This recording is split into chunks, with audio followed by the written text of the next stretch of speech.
기도하겠습니다. 살아계신 하나님 아버지, 은혜를 진심으로 감사를 드립니다.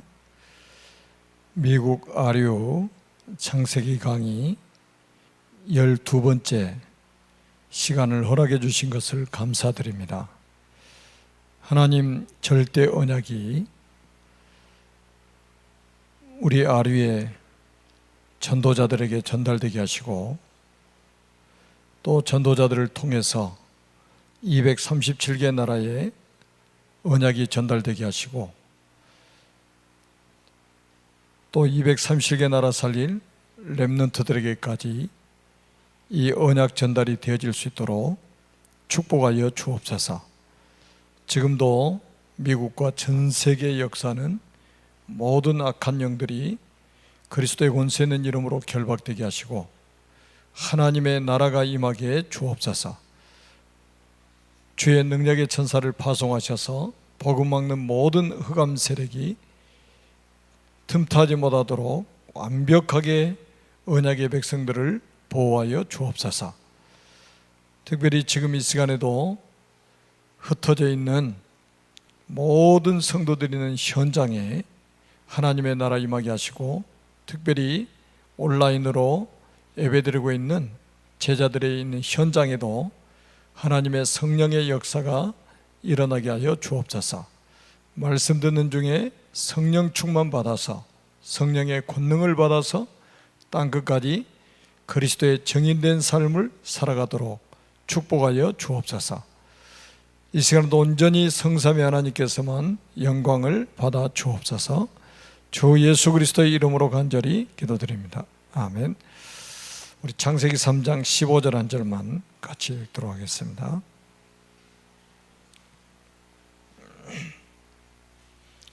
창세기 3장 15절 한 절만 같이 읽도록 하겠습니다. 시작. 내가 너로 여자와 원수가 되게 하고 내 후손도 여자의 후손과 원수가 되게 하리니 여자의 후손은 내 머리를 상하게 할 것이요 너는 그의 발꿈치를 상하게 할 것이니라 하시고. 아멘. 우리 신앙 고백 한번 하겠습니다. 주는 그리스도시요 살아계신 하나님의 아들이십니다. 아멘. 오늘은 이제 창세기 마무리하는 시간인데요. 창세기 오늘은 이제 총 정리를 다시 한번 하도록 하겠습니다.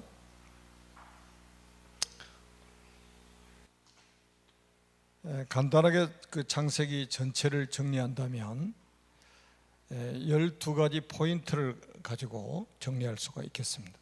첫째는 4가지 사건이 나오죠. 창세기 1장부터 11장까지를 창세기 서론이라고 말씀드렸잖아요. 여기는 큰 사건 4가지가 나옵니다. 첫째는 창조 사건입니다.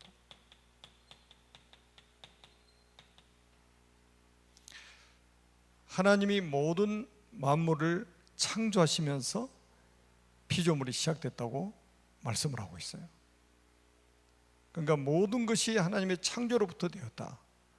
그러니까 이 언약 하나만 딱 붙잡고도 우리가 보면은 지금 진화론이라든지 이게 얼마나 잘못된 건지, 얼마나 거짓된 이론인지를 알 수가 있죠. 그래서 어릴 때부터 우리 렘넌트들에게 이걸 가르쳐야 되잖아요. 하나님 모든 만물을 창조하셨다. 진화가 아니고 창조되었다. 이거 가르쳐야 된단 말이에요.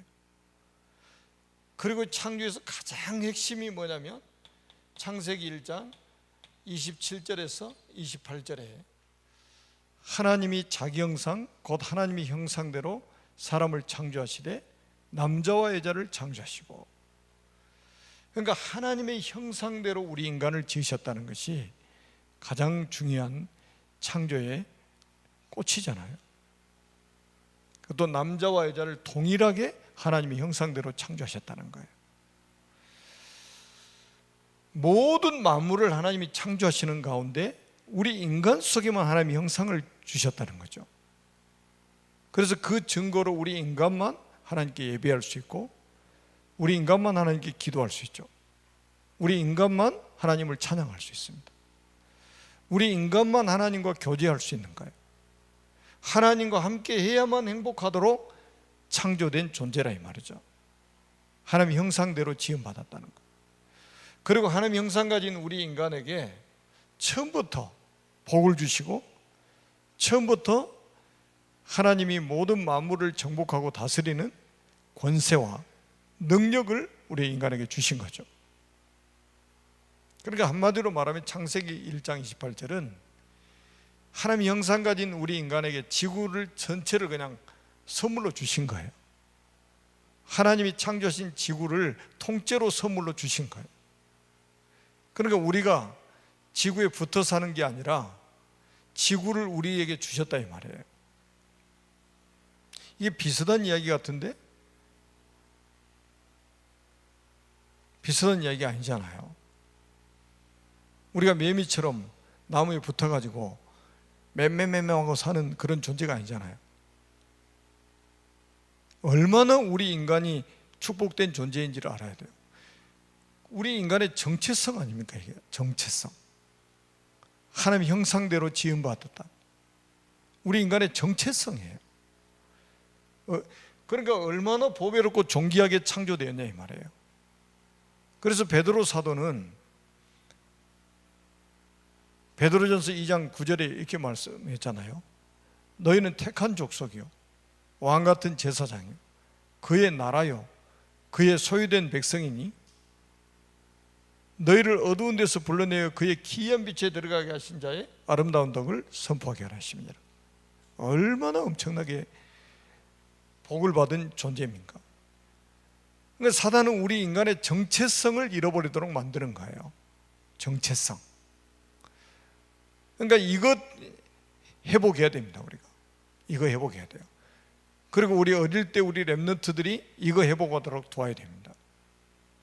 지금 참 감사한 게 줌으로 지금 우리 어린 렘넌트들이 같이 지금 예배를 드리고 있는데 얼마나 보기 좋습니까? 어렸을 때부터 저렇게 메시지를 드려야 된단 말이에요. 그리고 두 번째는 타락 사건입니다.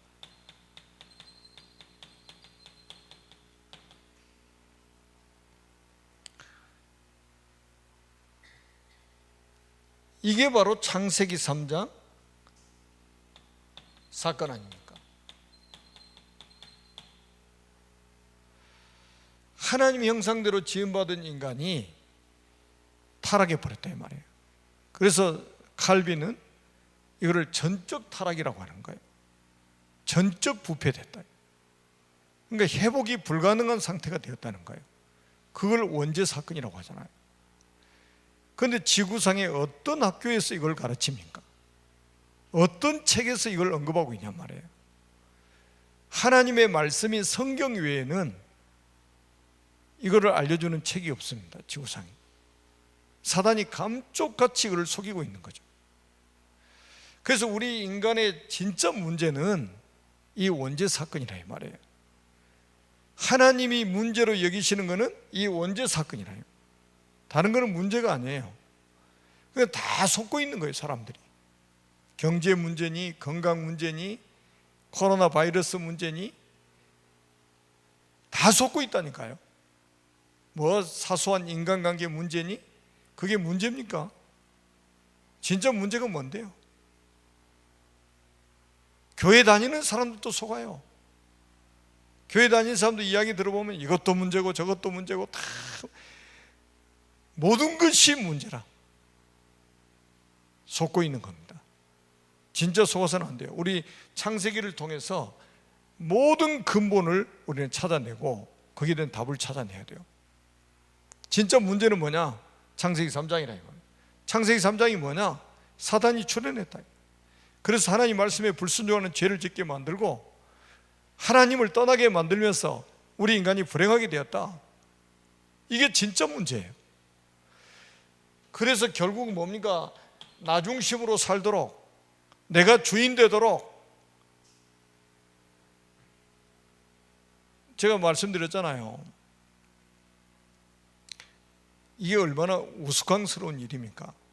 남의 집 가가지고 내가 이 집 주인이다 그러면은 뭐라고 그러겠어요? 사이코라고 그러겠죠. 남의 집 가가지고 이건 내 집이야, 내가 이 집 주인이야 그런다면 그는 분명히 사이코 아니면 사기꾼일 겁니다. 여러분, 만물을 창조하신 분이 누굽니까? 하나님이잖아요. 하나님이 만물의 주인이잖아요. 그런데 사단이 뭐라고 이야기했죠? 이 선악과를 따먹으면 너희들의 눈이 밝아져서 하나님과 같이 된다는 거예요. 그 말은 뭐예요? 네가 주인 될 수 있다는 거예요. 이런 영적인 사기를 친 거예요, 사단이. 그래서 사기꾼들 배후에는 이 마귀가 역사를 하고 있는 거예요. 우리가 주인이라고 한다고 해서 주인 됩니까? 지금 78억이라고 그러는데 78억이 다 내가 주인이야 말한다고 해서 이 지구상의 주인이 될 수 있습니까? 만물의 주인 될 수 있어요? 불가능한 일이잖아요. 그런데 사단은 가능하다고 사기를 친 거예요. 그래서 주인 되려고 사실은 선악과를 따먹은 거죠. 내가 주인 되겠다는 거예요. 절대 간섭하. 여러분, 그래서 창세기 2장 15절에 17절이 그래서 중요한 거예요. 우리 인간은 제한된 자유를 주셨다고 그랬잖아요. 우리 마음대로 사는 게 아니에요. 마음대로 사실 수 있는 분은 하나님밖에 없어요. 모든 피조물은 제한적인 자유를 주셨단 말이에요. 제한된 자유를 주신 거예요. 그러니까 해야 될 게 있고 안 해야 될 게 있고 그러는 거예요. 사람만 그런 게 아니에요. 모든 피조물이 그래요. 원리를 보면, 창조 원리를 보면 얼마나 무서운 사건이냐 말이에요. 그러니까 이것 때문에 우리 인간은 멸망을 받게 됐다. 이것 때문에 결국은 지옥 가게 됐다는 거예요. 이것 때문에 저주받게 됐다는 거예요. 그런데 사람들이 알 수 있습니까? 문제 자체가 뭔지를 모르고 살고 있단 말이죠. 그래서 우리가 하나님 말씀을 전달해야 될 중요한 사명이 있는 거예요. 그래서 창세기 3장 문제 터지자마자 하나님이 창세기 3장 15절에 여자의 후손을 약속했잖아요. 여자의 후손이 뱀의 머리를 사게 할 것이다. 이게 복음 아닙니까? 그리스도를 보내가지고 사단의 머리를 상하게 만들겠다는 거예요. 그러니까 여자의 후손, 이 언약 하나 딱 붙잡으니까 이사야 7장 14절에 이 말씀이 이해가 바로 되잖아요. 보라, 처녀가 잉태의 아들 낳을 것이요 그 이름을 임마누엘이라. 그러니까 바울은 정확하게 갈라디아서 4장 4절 5절에 이렇게 말했다니까요. 때가 참에 하나님이 그 아들을 보내사 여자에게서 나게 하시고, 율법 아래 나게 하신 것은 율법 아래 있는 자들을 속량하시고 우리로 아들의 명분을 얻게 하려 하심이니라. 그러니까 창세기 3장 15절에 여자의 후손, 이사야 7장 14절에 처녀가 잉태의 아들을 낳을 것이요, 그리고 때가 차니까, 그 약속의 때가 차니까 하나님이 그 아들을 보내서 여자에게서 나게 하셨다 이 말이에요. 정확한 이 약속이 성취됐다는 것을 증명을 하고 있는 거죠. 이게 복음입니다. 그래서 여자의 후손 되시는 그리스도 이 언약 딱 붙잡으면 구약 시대는 완전히 사단, 저주, 지옥의 배경이 무너지는 거예요. 그리고 21절에 뭐라고 그랬습니까? 가죽옷. 이게 얼마나 중요한 말이에요. 이 언약 하나 딱 붙잡으니까 가죽옷, 지구 생교 최초로 희생사건 아닙니까?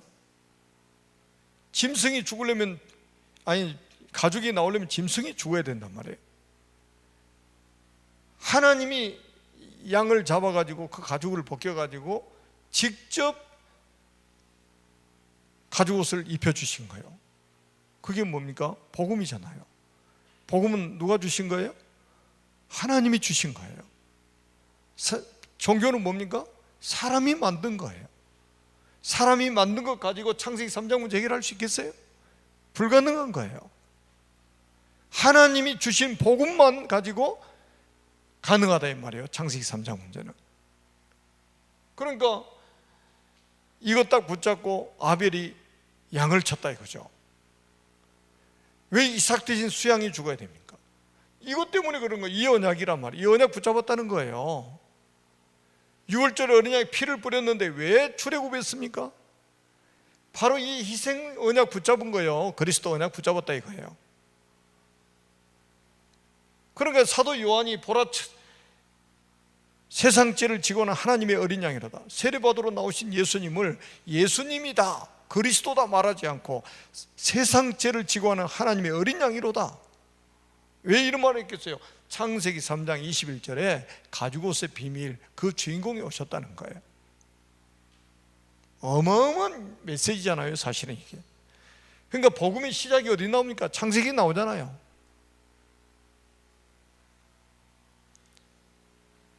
이거를 구원이라고 하는 거잖아요. 여러분, 우리 인간의 세 가지 저주, 3저주를 해결하신 분이 누굽니까? 그리스도입니다. 사단의 권세를 꺾으시고 우리 죄 문제 해결하시고 지옥의 권세를 하나님 무너뜨리신 거죠. 그리고 세 번째는 뭡니까? 네피림 시대 나오죠. 창세기 6장에 보니까 그걸 뭐라고 합니까? 타락한 인간은 반드시 심판하신다는 거. 심판 사건입니다. 홍수 사건, 홍수로 세상을 심판하셨잖아요. 타락한 인간은 반드시 심판받는다. 죄를 지은 인간은 반드시 심판받는다. 그거예요. 그러니까 네피림이라는 위에서 떨어지다는 뜻이잖아요. 누가 위에서 떨어졌습니까? 천사가 타락해가지고 하늘에 쫓겨났잖아요. 그래서 공중 권세를 잡고 있다가 결국 에덴 동산에 와가지고 우리 인간을 타락시켰고, 그 사단이 결국 뭡니까? 결혼이라는 제도를 통해서 가정에 파고 들어가서 완전히 창세기 3장을 전염병처럼 퍼뜨려가지고 전 인류에게 이 저주가 임하도록 만든 거예요. 재앙이 임하도록 만든 거예요. 그러니까 이게 창세기 6장 문제라 이 말. 창세기 6장 문제. 어느 정도 타락했냐? 하나님이 사람이셨음을 한탄하실 정도였습니다. 그래서 하나님이 당신의 형상대로 지음받은 인간을 지면에서 쓸어버리기로 작정하신 거예요. 그러니까 얼마만큼 죄악이 가능했냐? 세상에 죄악이 가능했다, 가득 찼다 이 말이에요. 세상에 죄악이 가득 찼다는 거예요.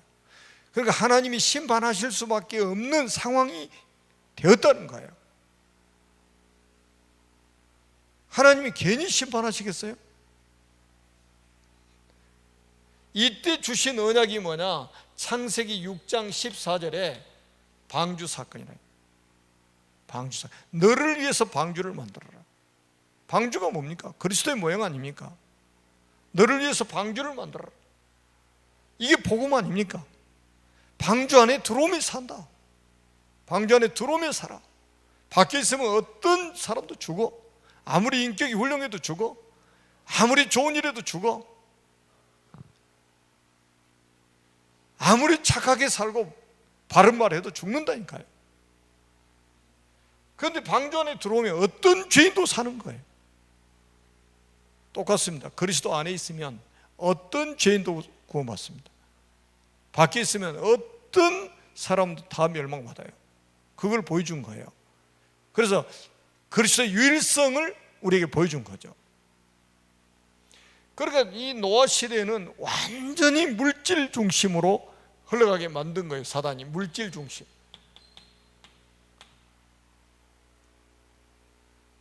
노아 때를 예수님이 직접 말씀하셨다니까요. 노세 때, 노아 때 똑같은 상황인 거예요. 사람들이 먹고 마시고 사고 팔고 시집가고 장가가고 오직 뭐예요? 육신적인 것만 하다가 결국은 홍수로 멸망하기 직전까지도 모르고 있잖아요.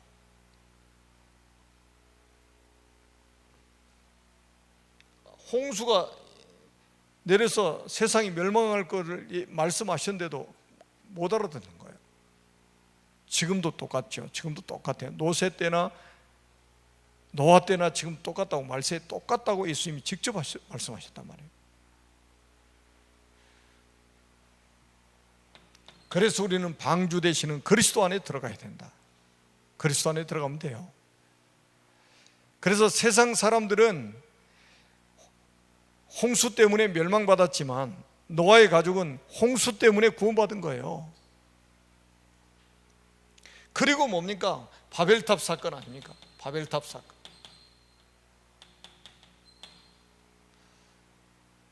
이거는 우리에게 뭐라고, 이게 창세기 11장 1절에서 8절 아닙니까?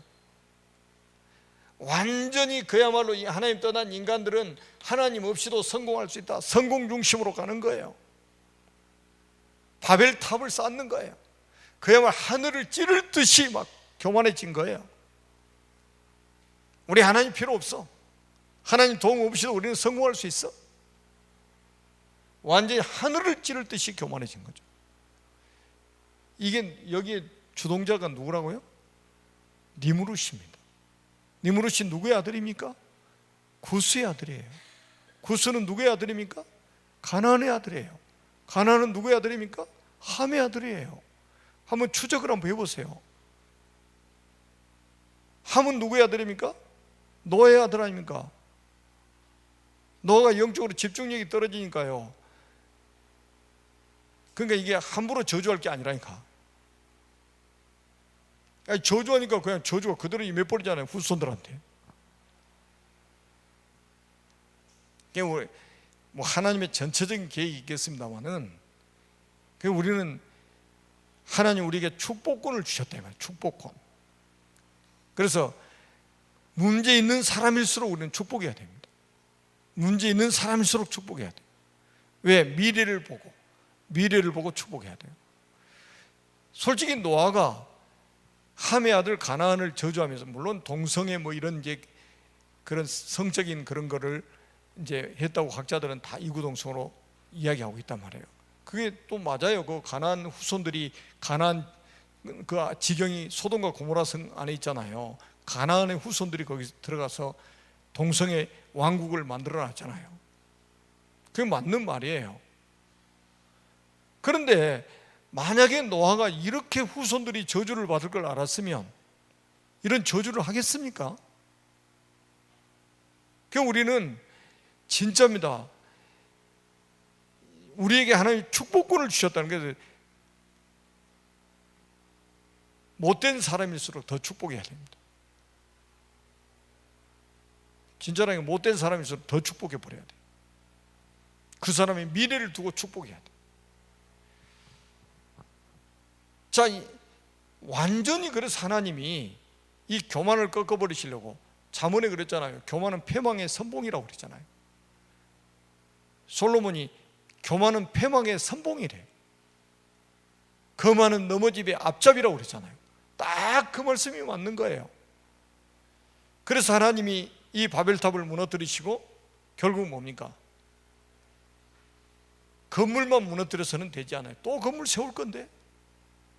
그래서 다시는 이 건물을 세우고 이런 이 집 못하도록 언어를 혼잡하게 만들어가지고 흩어버린 거예요. 언어가 통하지 않으면 원네스 될 수가 없어요. 그러면서 이 속에서 빠져나올 수 있는 답을 주신 게 창세기 12장 1절로 3절 아닙니까? 여기서 불러낸 거잖아요. 어디로 가라고요? 내가 네게 보여줄 땅으로 가라. 내가 네게 지시하는 땅으로 가라. 그게 어디입니까? 가나안 땅 아닙니까? 창세기 3장 15절에 주인공이 오실 땅, 그리스도가 오실 그 땅으로 가라. 그 언약을 붙잡아라. 그래야 살 수 있다. 그래야 이 창세기 3장의 저주에서 빠져나오고, 그래야 저 물질 중심의 저 삶에서 해방을 받을 수 있고, 저 성공 중심의 저 바벨탑에서 빠져나올 수 있다 이거예요. 지금 여러분 이게요, 왜 제가 계속 반복합니까? 지금도 똑같잖아요. 시대마다 똑같아. 이게 계속 재판이 되는 거예요. 주님 오실 때까지 이거는 계속되는 겁니다. 이 문제를 해결할 수 있는 그리스도 복음밖에 없어요. 그래서 복음 강조해야 되는 거예요. 복음 강조 안 하면 큰일 난단 말이에요. 그리고 두 번째는 뭡니까? 4명의 인물이 나옵니다. 4명의 인물. 왜 4명의 인물을 하나님이 세우셨냐? 여기서 빠져나오는 길을 설명하려고 4명을 부르신 거예요. 그게 누굽니까? 아브라함입니다.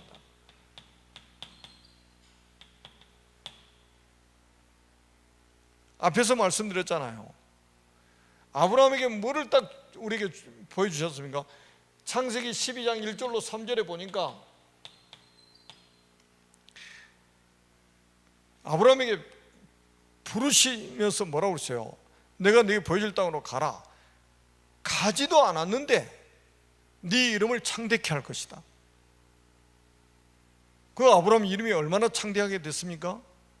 지금도 지구상에 아브라함 이름을 모르는 사람이 거의 없잖아요. 다른 종교인들도 알아요. 모슬림들도 아브라함이 조상이라고 그러잖아요. 이름을, 복음과 함께 이름을 얼마나 창대하게 하셨는가 한번 보십시오. 그리고 뭡니까? 너를 저주하는 자는 내가 저주하고 너를 축복하는 자는 내가 복을 주겠다. 자, 아브라함 망할 수 있어요, 없어요? 못 망해요. 인본주의를 써도 못 망합니다. 아브라함 인본주의 얼마나 많이 썼습니까? 망할 수 없어요. 왜냐? 하나님이 망하지 않도록 아예 인을 쳐버렸잖아요. 뭘로요? 말씀으로 인을 쳐버린 거예요. 너를 저주하는 자는 내가 저주해버리겠다는데 어떻게 할 거예요?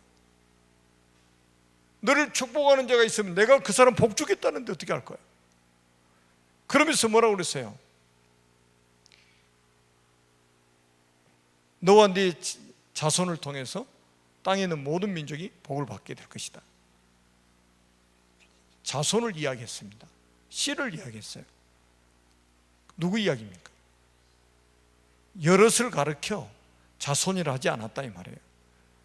오직 한 사람을 가르쳐 자손이라 하셨으니 곧 그리스도라. 갈라디아서 3장 16절에 바울이 말씀했잖아요. 그러니까 아브라함이 뭐를 붙잡았습니까? 그리스도를 붙잡았다니까요. 그리고 그 말씀을 좇아서 가나안 땅으로 간 거예요. 갔다가 또 나왔지만은 간 거예요. 이민을 간 거예요. 어디로요? 약속의 땅으로 간 거예요. 그래서 아브라함이 최초로 가나안 땅을 발로 밟고 메시아를 기다리는, 그리스도를 기다리는 첫 번째 사람이 됐단 말이에요. 그래서 아브라함은 믿음의 조상이라고 하는 거예요. 지구 생기고 첫 번째 사람, 그 땅을 밟고 기다리는 첫 번째 사람. 그 다음에 이삭입니다. 아브라함이 붙잡은 언약이 이삭에게 전달됐죠. 제가 말씀드렸죠. 이삭은 난 지 8일 만에 할례를 한 사람입니다. 내 언약이 네 살에 있게 해서 영영이 있게 하라. 아브라함에게 약속했잖아요. 창세기 17장에 보니까. 근데 아브라함이 태어나가지고 8일 만에 하나님의 언약을 살에다가 새겨버렸다니까요. 그리고 이삭 대신 수양, 이걸 깨닫게 만드셨잖아요. 이삭 대신 수양. 그게 뭐예요? 나 대신 그리스도. 이게 전달된 거예요. 그리고 창세기 26장 1절에서 4절에 보니까요, 하나님이 이삭에게 나타나가지고 분명한 메시지를 주셨어요. 내가 네게 지시하는 땅에 가라. 거기 어디예요?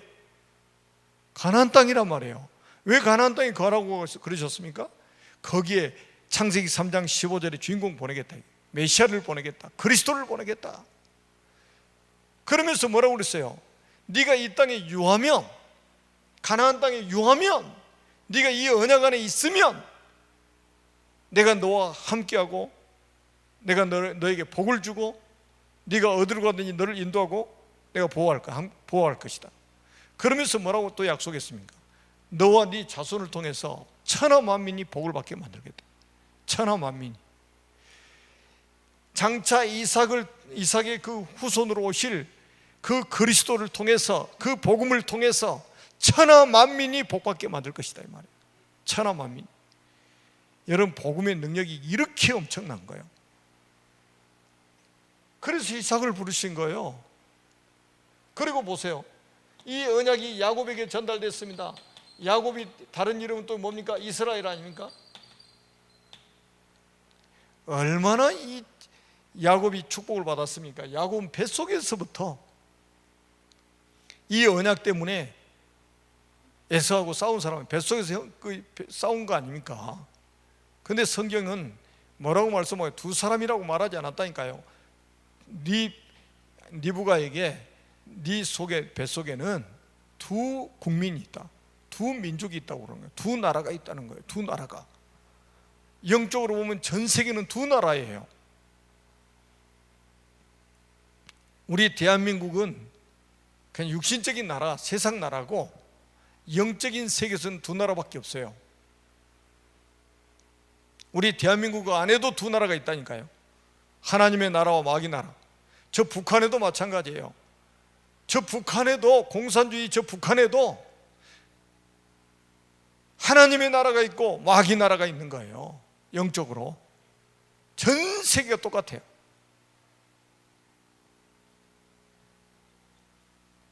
그리고 팥죽 가지고 장자의 명분을 눈먼 아버지를 속여서 축복을 다 받아버리고.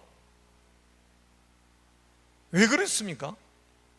창세기 28장 10절에서 15절에 보니까 결론적으로 딱 확실히 나타나잖아요.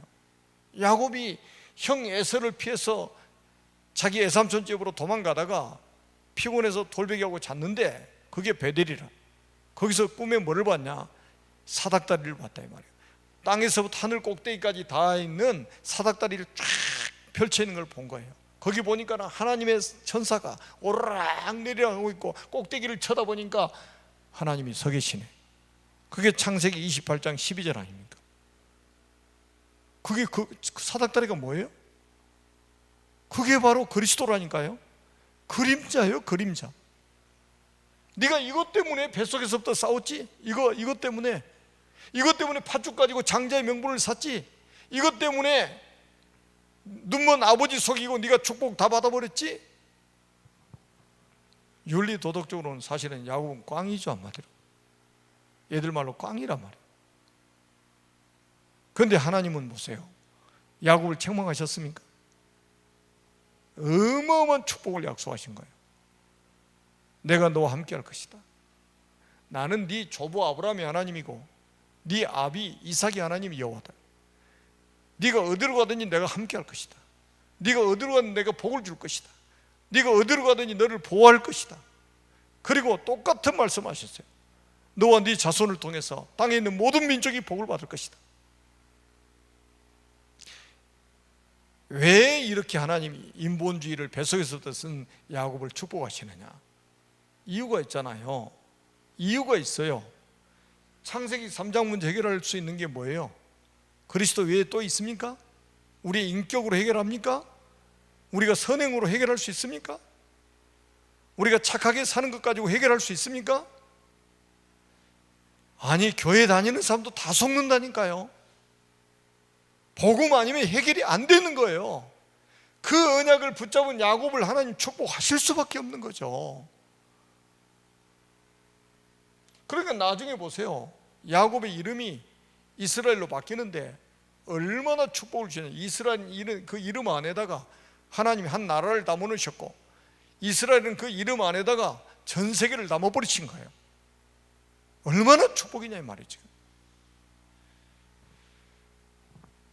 뭐 천주교에서는 세례명을 주는데 그 짝퉁이죠 다. 여러분 한번 생각해 보십시오. 한 개인으로 출발했는데 한 국가가 되게 만들고 전 세계에 예수 믿는 모든 사람이 영적 이스라엘 아닙니까? 이렇게 언약 잡은 자를 하나님 축복하신 거예요. 그리고 뭡니까? 네 번째는 요셉입니다. 요셉.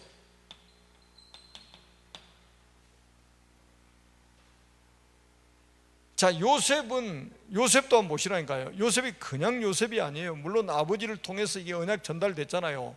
아버지가 17년 동안 요셉에게 언약 전달하는데 올인해 버린 거예요. 17년 동안 뱃속에서부터 하여튼 언약 전달하는데 올인했다니까요. 12아들이 있었는데 10명의 아들을 첫 큰아들부터 해서 장자부터 해가지고 쭉 언약 전달해 봤을 거 아니에요. 그런데 들어가질 않는 거예요. 관심도 없는 거예요. 근데 11번째 아들 요셉에게 딱 언약 전달해 보니까 이게 막 스펀지가 물을 빨아들이듯이 쫙쫙 빨아들이는 거예요. 이걸 제자라고 하는 거예요. 그러니까 그러니까 여기다 올인해 버린 거죠. 그것도 채색 옷을 입혀가지고 자기 후계자로 딱 삼으려고 점 찍어놓고, 그리고 막 언약 전달하는 거예요. 우리가 이거 해야 된다 이 말이에요. 이거 해야 된다는 거예요. 모든 사람을 사랑하되, 이런 요셉과 같은 사람 하나 딱 나오면 여기다 내 인생을 걸어버려야 된단 말이에요. 언약 전달하는데. 그러니까 이런 사람 하나를 키워내야 된다니까, 우리가. 야곱처럼. 그래서 나중에 보세요. 요셉이 애굽으로 간 지 13년 만에 총리가 됐잖아요. 언제 죽었습니까? 110세 때 죽었어요. 부귀 영화를 누릴 만큼 누린 거죠. 세계를 살리고. 마지막 유언이 뭐예요? 창세기 50장 24절 25절 아닙니까? 너희 조상 아브라함의 하나님, 이삭의 하나님, 야곱의 하나님 여호와께서 너희를 공고해서 저 가나안 땅으로 다시 올라가게 만드실 것이다. 저 메시아 오실 땅으로 다시 너희들 회복시키실 것이다. 여러분, 창세기 15장에서 아브라함에게 하셨던 그 언약의 말씀을 요셉이 딱 붙잡고 있는 거 보시라니까요. 4대 앞에서 하신 말씀을 이 정도로 말씀에 집중한 거예요. 웬만한 사람은 주일날 예배 듣고 나가면서 설교 제목 이런 먹어버리잖아요. 그런데 요셉은 달랐다니까요. 13년 동안 멘토가 있습니까? 없어요. 중보기도 준 사람이 있습니까? 없어요. 그런데 보세요. 죽는 순간까지도 뭘 붙잡고 있었습니까? 자기가 살아생전에 메시아가 오실 땅에 가고 싶었지만 하나님이 허락하지 않으시고 나는 애굽 땅에서 죽는다 이 말이에요. 그렇지만 내 해골이라도 메고 가서 메시아 오실 땅에다가 묻어달라. 얼마나 메시아를 대망한 인물이었습니까? 이런 사람을 제자라고 이런 사람을 그릇이 준비된 사람이라는 거예요. 그리고 네 번째는 뭡니까? 네 가지 사명입니다. 네 가지 사명이 뭡니까? 아브라함은 어떤 사명을 가지고 있습니까? 구원의 비밀을 설명한 거예요. 갈대 우르에서 나와서, 저 귀신 섬기는 데 나와서, 저주받을 땅에서 나와서, 저 지옥의 배경 속에 있는 데 나와서 그리스도 언약 붙잡으라. 그게 구원 아닙니까? 이스라엘이 출애굽한 거하고 똑같은 거예요. 갈대 우르에서 나와서 가나안 땅에 가는 거하고, 애굽에 살다가 다시 가나안 땅으로 돌아오는 거하고 똑같은 거예요. 구원의 비밀을 설명하고 있는 거예요. 이게 사명이에요. 아브라함의 사명. 이삭은 뭡니까? 구원받은 사람의 누림입니다. 뭘로 누립니까? 우리가 기도로 누리는 거 아닙니까? 이삭은 기도의 사람이에요. 24시 기도로 하나님 주신 이 구원 속에 있는 축복을 누린 사람입니다. 이게 사명이에요. 지금도 마찬가지입니다. 우리가 구원받으면 구원의 축복 누려야 될 거 아니에요. 그리고 세 번째 뭡니까? 야곱입니다. 야곱의 사명은 뭡니까? 민족을 살리는 전도의 축복을 보여주고 있는 거예요. 아니, 한 사람으로 시작했는데 이 12지파 한 민족을 딱 이루고 있잖아요. 그러니까 언약 가진 한 사람이면 한 민족을 살 수 있다는 거예요. 언약 가진 한 사람이면 한 민족 살린다. 누가? 하나님이 살린다 이 말이에요. 야곱이 살린 게 아니에요. 하나님이 살리신 거지, 야곱을 통해서. 그리고 네 번째는 뭡니까? 요셉 아닙니까? 요셉은 뭡니까? 언약 가진 한 사람을 통해서 하나님은 세계 선교, 전 세계 살릴 수 있다는 거예요. 그러니까 우리 이제 착각하면 안 돼요. 많은 사람이 착각하거든요. 여러분, 내가 안 한다고 세계복음화가 중단됩니까? 하나님의 계획에 차질이 생깁니까? 아니에요. 하나님 한 사람이면 세계복음화할 수 있다 이거예요. 요셉 한 사람을 통해서 해와 달과 11별이 진짜 절을 했잖아요. 세계복음화 했잖아요. 하나님의 방법입니다. 이게 창세기 50장에 나오는 아주 중요한 포인트죠. 그래서 마지막 시간인데 창세기 다시 한번 정리를 한 거예요. 그러면 이 창세기가 얼마나 중요하냐? 창세기 이후에 그러면 이거는 어떻게 우리가 봐야 되냐? 어떤 관점에서 봐야 되냐 이 말이에요. 이렇게 창세기 1장부터 50장까지 뭐를 설명했습니까? 언약 설명한 거예요. 그래서 언약으로 본 창세기예요. 제목을 그렇게 잡은 거예요. 성경을 언약으로 봐야 된다 이 말이거든요.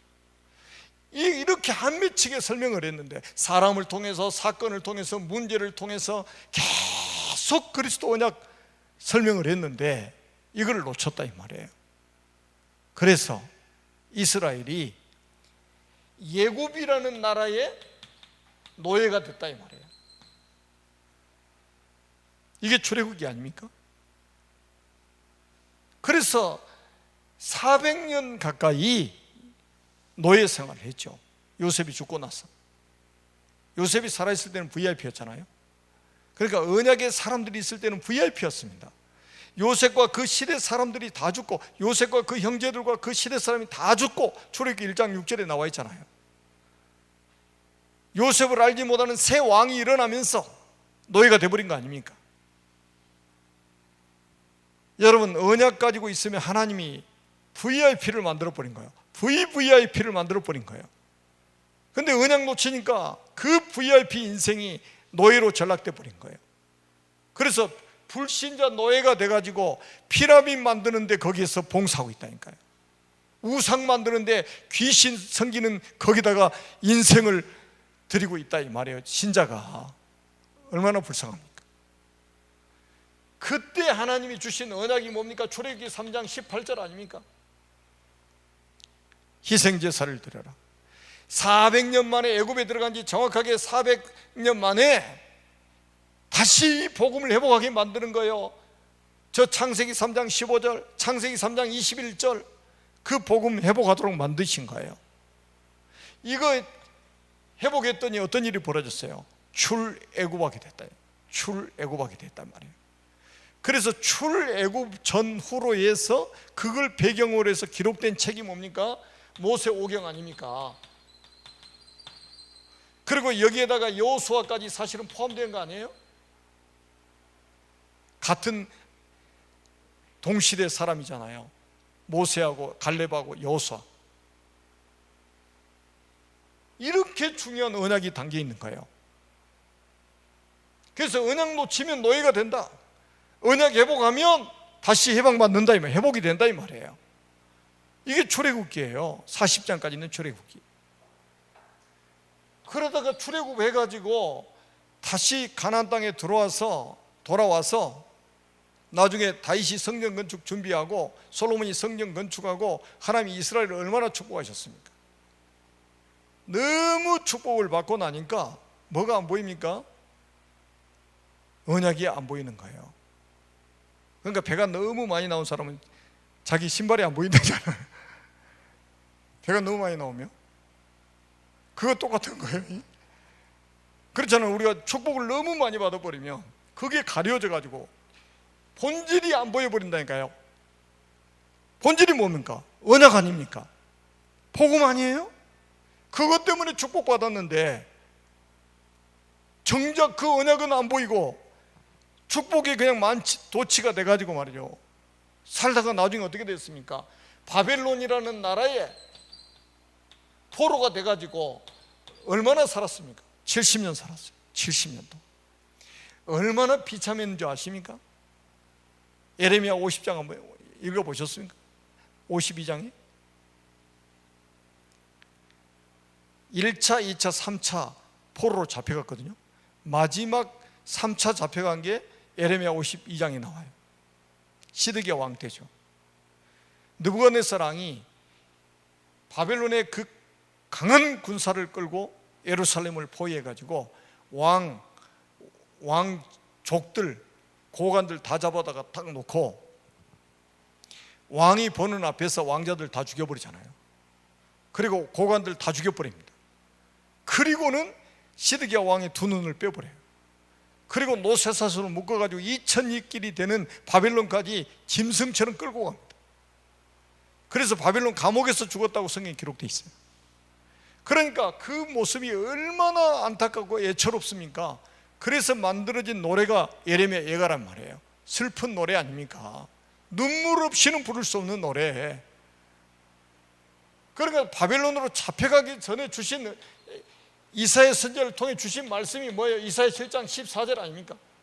보라, 처녀가 잉태의 아들 낳을 것이요 그 이름을 임마누엘. 그 앞에 뭐래? 징조를 너에게 주께서 주실 것이다.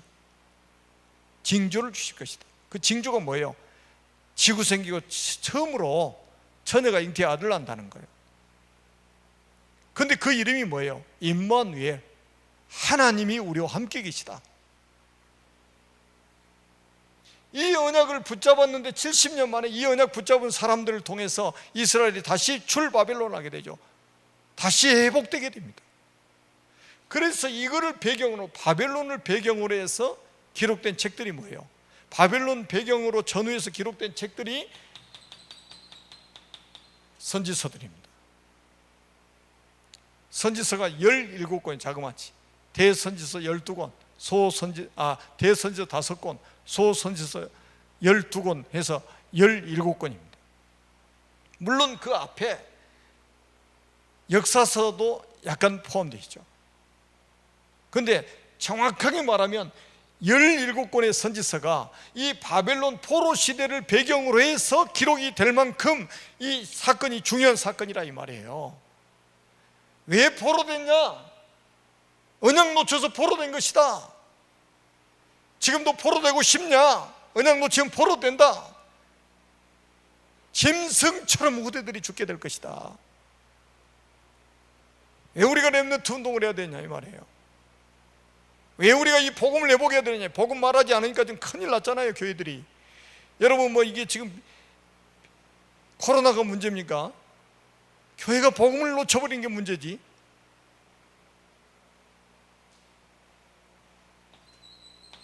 그리고 보세요. 바벨론에 포로로 잡혀갈 때 성전 다 무너뜨렸잖아요. 성전 다 무너뜨렸습니다. 그리고 성전 기물들까지 다 가지고 버리잖아요. 하나님 앞에 제사 지낼 때 쓰는 기물들까지 다 뺏겨버렸습니다. 그래도 이제 또 다시 이 언약 붙잡은 사람들을 통해서 이제 출바벨론 해가지고 다시 귀환을 했죠. 그래가지고 나중에 보세요. 또 성전을 재건하죠. 무너진 성전을 재건합니다. 거기에 앞장선 사람이 누굽니까? 스룹바벨, 뭐 느헤미야, 뭐 이런 학계, 뭐 에스라 이런 사람들이에요.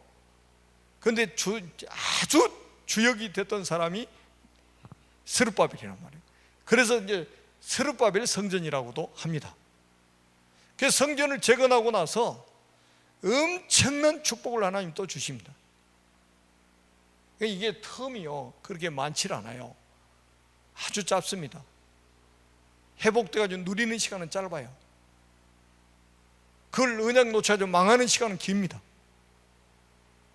그래서 나중에 보세요. 또 BC 64년경, 그러니까 예수님 오시기 64년 전 로마라는 나라의 속국이 돼가지고, 자그마치 얼마나 오랫동안 속국이 되냐? 250년입니다. 250년 동안 10명의 황제가 250년 동안 통치를 하면서 이스라엘 민족이 최대 위기를 만난 거죠.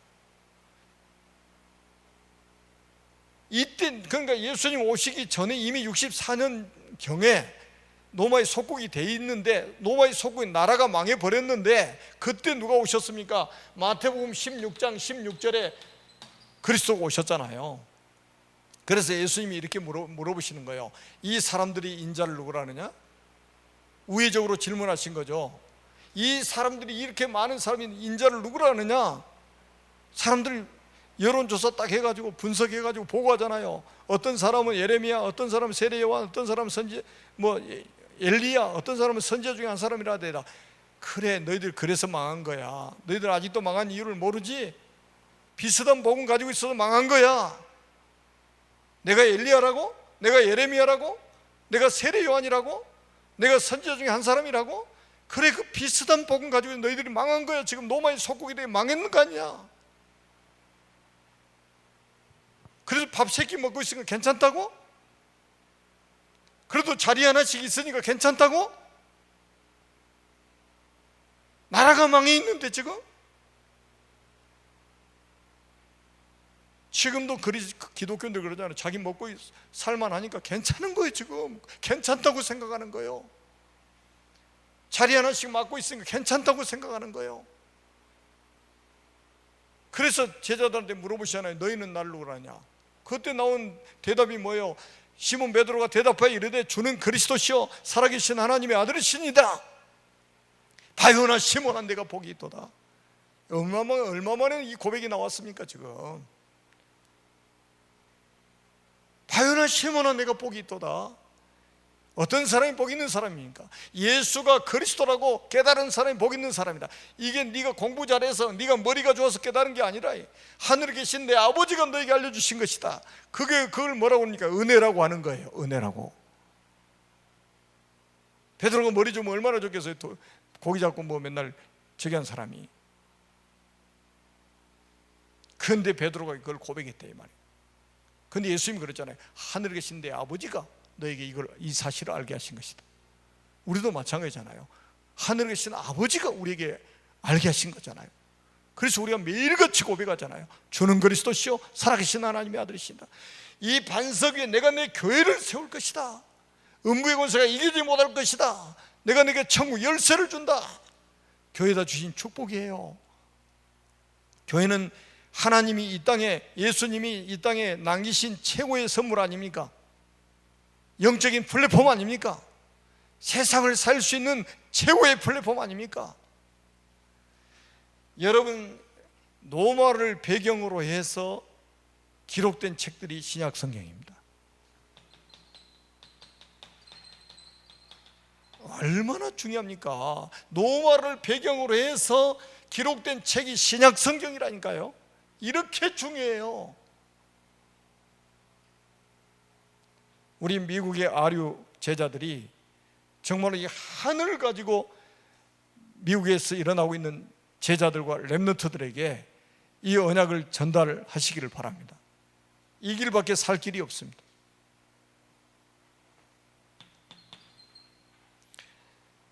자, 로마가 이 복음 앞에 무릎을 꿇었습니다.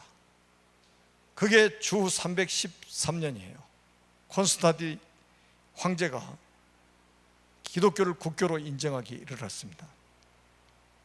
그러니까 보세요. 황제가 기독교를 국교로 인정해버리니까 이제는 뭡니까?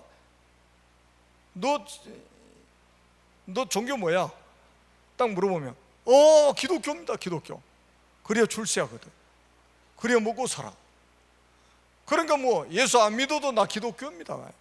지금도 그런 사람 많잖아요. 예수 그리스도인지도 모르고 자기 기독교인이래.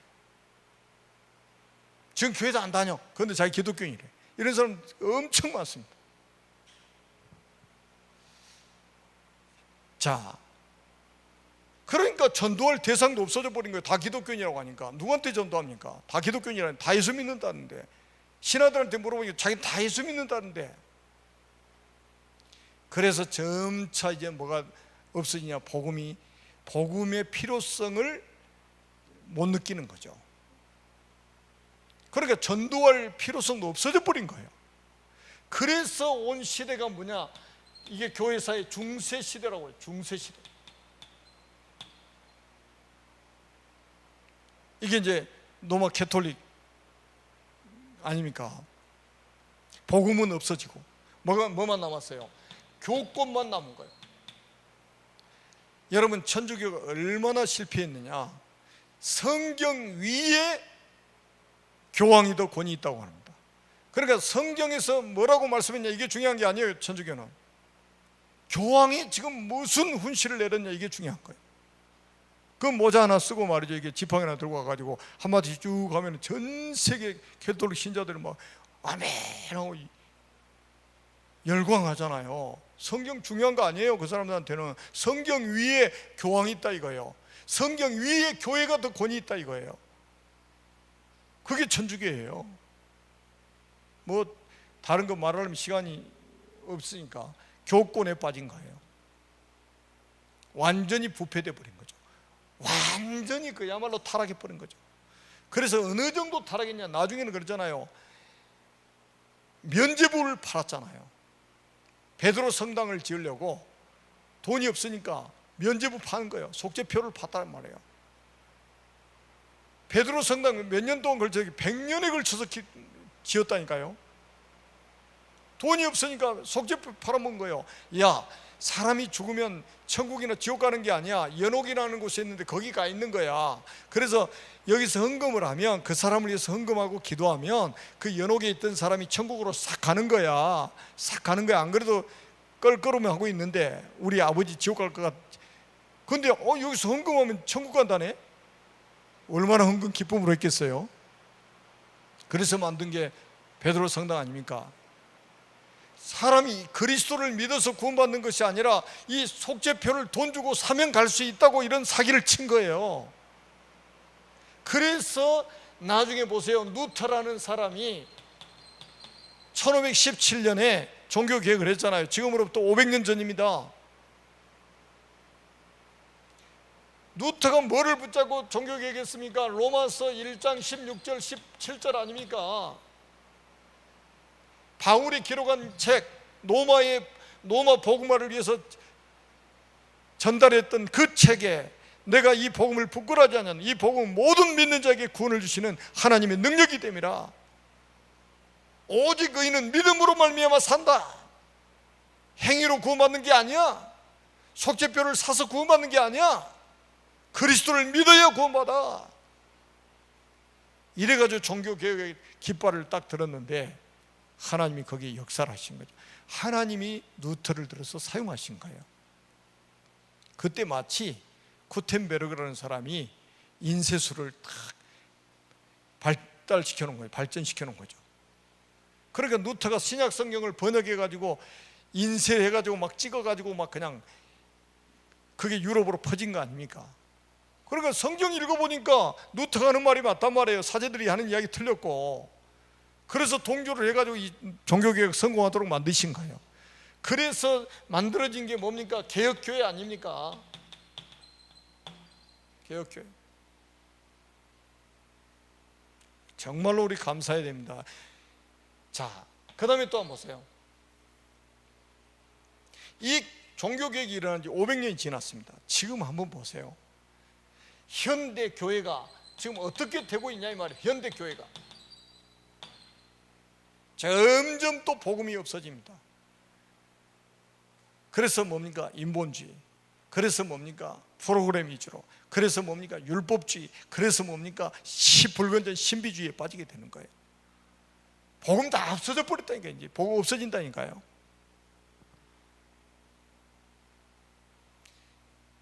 이때 500년 만에 하나님이 여러분을 부르신 거예요. 그래서 뭡니까? 그냥 예수가 아니고 오직 예수, 그냥 그리스도가 아니고 오직 그리스도.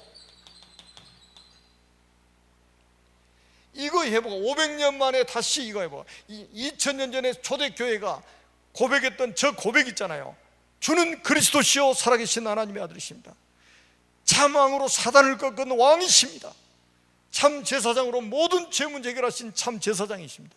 참 선지자로 하나님 떠난 사람이 하나님 만날 수 있도록 길을 열어주신 선지자이십니다.